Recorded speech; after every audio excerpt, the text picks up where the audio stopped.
సాధారణ సమయంలో మన శరీరంలో హార్మోన్ల ప్రభావం వలన అనేక మార్పులు గర్భవతులు ఎదుర్కొంటారు. అందులో ముఖ్యమైన మార్పు ఏంటో తెలుసా? Frequent urination. అవునండి, అధికంగా మూత్ర విసర్జన జరగడం అనేది ప్రతి ఒక్క గర్భవతి ఎదుర్కొనే సమస్యే. గర్భవతి శరీరంలో ప్రొజెస్టెరాన్ అనే హార్మోన్ ప్రభావం వల్లనే ఇలా జరుగుతుంది.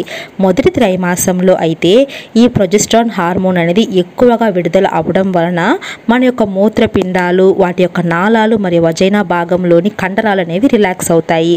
ఇలా అవడం వలన మనకు మూత్ర విసర్జన అనేది ఎక్కువగా జరుగుతుంది. అందుకే మొదటి త్రైమాసంలో మనకు మూత్ర విసర్జన అనేది ఎక్కువగా ఉంటుంది. ఇది ప్రాబ్లం కాదండి, సాధారణమైన విషయమే. ఇక రెండవ త్రైమాసానికి వస్తే ఫ్రీక్వెంట్ యూరినేషన్ అంతగా ఉండదు. ఎందుకు అంటే అప్పుడు మనకు హార్మోన్ల ప్రభావం అనేది పెరగడం చాలా వరకు తగ్గుతుంది. శిశువు కూడా అంతగా ప్రెషరైజ్ చేయదు, మూమెంట్ చేస్తూ ఉంటుంది. కాబట్టి మూత్రాశయం మీద ఎలాంటి ప్రెషర్ ఏర్పడదు. దీనివలన ఫ్రీక్వెంట్ యూరినేషన్ రెండవ త్రైమాసంలో తక్కువగానే ఉంటుంది. కానీ మూడవ త్రైమాసం వచ్చేసరికి శిశువు యొక్క బరువు అధికంగా పెరగడం, ఆ యొక్క బరువు మూత్రాశయం మీద పడి ఒత్తిడి కలిగించడం వలన డెలివరీ సమయం దగ్గర పడుతున్నప్పుడే మరలా ఫ్రీక్వెంట్ యూరినేషన్ అనేది గర్భవతులు ఎదుర్కొంటారు. కానీ ఫ్రెండ్స్, అన్ని సమయాలలో ఇలా మూత్ర విసర్జన రావడం సాధారణమైన విషయం కాదు. కొన్ని సంకేతాలు మీరు గమనించినప్పుడు డాక్టర్ను కూడా సంప్రదించాల్సి ఉంటుంది. ఆ సంకేతాలు ఏంటి అని చూస్తే, మూత్ర విసర్జన తక్కువగా రావడం, అంటే ఎక్కువసార్లు వెళ్తారు కానీ మూత్రం యొక్క క్వాంటిటీ అనేది తక్కువగా రావడం, ఆ యొక్క మూత్రం విసర్జన చేస్తున్నప్పుడు మనకు వజైనాలో పెయిన్ రావడం, మూత్రం యొక్క కలర్ అనేది ఎల్లోగా, డార్క్ బ్రౌన్ లేదా రెడ్గా మారడం, దీంతో పాటు మూత్ర విసర్జన చేస్తున్నప్పుడు చాలా వాసన రావడం లేదా మీకు ఫీవర్ అనేది రావడం లాంటిది మీరు గమనించారు అంటే ఇది ఇన్ఫెక్షన్కు సంకేతం అని మీరు గుర్తించాలి.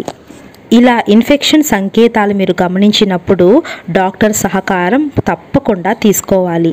ఈ యొక్క ఇన్ఫెక్షన్స్ అనేవి 3 రోజుల వరకు ఎలాంటి ప్రమాదాన్ని కలిగించవు. కానీ ట్రీట్మెంట్ కనుక మీరు తీసుకోకపోతే శిశువు వరకు ఈ ఇన్ఫెక్షన్ సోకి ప్రమాదాలను తీసుకొని వస్తాయి.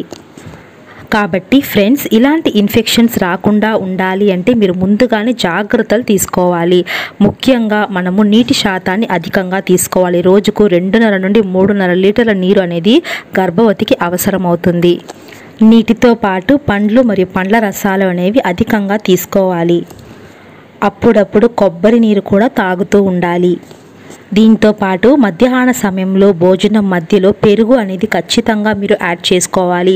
పెరుగు అనేది ఒక ప్రోబయోటిక్. ఇది వజైనా దగ్గర ఉండే మంచి బ్యాక్టీరియాలను ఉత్పత్తి చేస్తుంది. దీనివలన వజైనా భాగాలు ఇన్ఫెక్షన్స్ రాకుండా, ఎలాంటి ఇన్ఫెక్షన్స్ గర్భవతికి సోకకుండా కాపాడుతాయి. సో చూసారు కదా ఫ్రెండ్స్, ఫ్రీక్వెంట్ యూరినేషన్ గర్భవతులకు ఏది సాధారణం, ఏది అసాధారణమో, ఎలాంటి జాగ్రత్తలు తీసుకోవాలో ఈ వీడియో కనుక మీకు నచ్చినట్లయితే ఈ వీడియోని లైక్ చేయండి. ఇంకా మోర్ వీడియోస్ చూడాలనుకుంటే మామ్ గీతాస్ టిప్స్ను సబ్స్క్రైబ్ చేయండి. Thank you so much for watching.